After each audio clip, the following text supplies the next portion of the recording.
Okay, happy Wednesday. Today we're in 2nd Chronicles chapter 23. Let's get into it.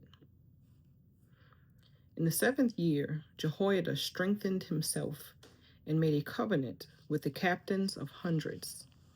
Azariah, the son of Jeroham, Ishmael, the son of Jehohanan, Azariah, the son of Obed, Maaseiah, the son of Adaiah, and Elishaphat, the son of Zichri.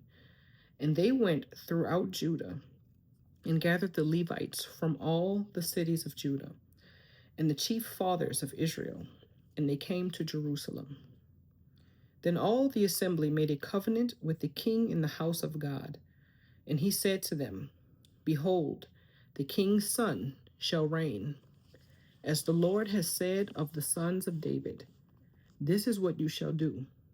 1/3 of you entering on the Sabbath, of the priests and the Levites, shall be keeping watch over the doors. 1/3 shall be at the king's house, and 1/3 at the gate of the foundation. All the people shall be in the courts of the house of the Lord, but let no one come into the house of the Lord except the priests and those of the Levites who serve. They may go in, for they are holy, but all the people shall keep the watch of the Lord. And the Levites shall surround the king on all sides, every man with his weapons in his hand. And whoever comes into the house, let him be put to death. You are to be with the king when he comes in and when he goes out. So the Levites and all Judah did according to all that Jehoiada the priest commanded.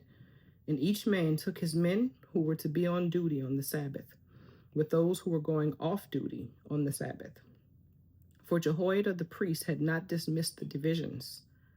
And Jehoiada the priest gave to the captains of hundreds the spears and the large and small shields which had belonged to King David, that were in the temple of God. Then he set all the people, every man with his weapon in his hand, from the right side of the temple to the left side of the temple, along by the altar and by the temple, all around the king. And they brought out the king's son, put the crown on him, gave him the testimony, and made him king. Then Jehoiada and his sons anointed him and said, Long live the king. Now when Athaliah heard the noise of the people running and praising the king, she came to the people in the temple of the Lord. When she looked, there was the king standing by his pillar at the entrance, and the leaders of the trumpeters were by the king. All the people of the land were rejoicing and blowing trumpets. Also the singers with musical instruments, and those who led in praise. So Athaliah tore her clothes and said, Treason, treason. And Jehoiada the priest brought out the captains of hundreds who were set over the army and said to them, Take her outside under guard, and slay with the sword whoever follows her. For the priest had said, Do not kill her in the house of the Lord.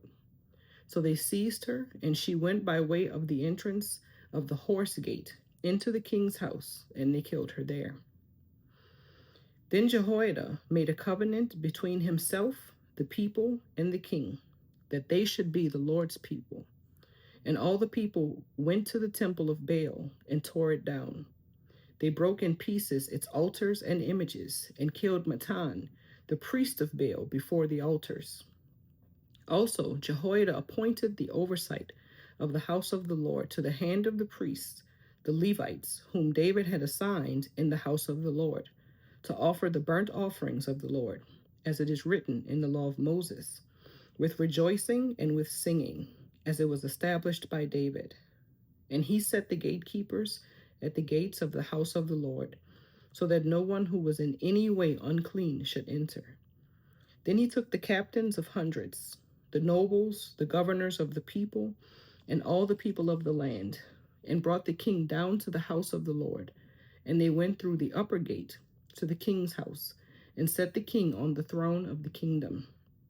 So all the people of the land rejoiced, and the city was quiet, for they had slain Athaliah with the sword. May the Lord add a blessing to the reading of his word. Have a good day.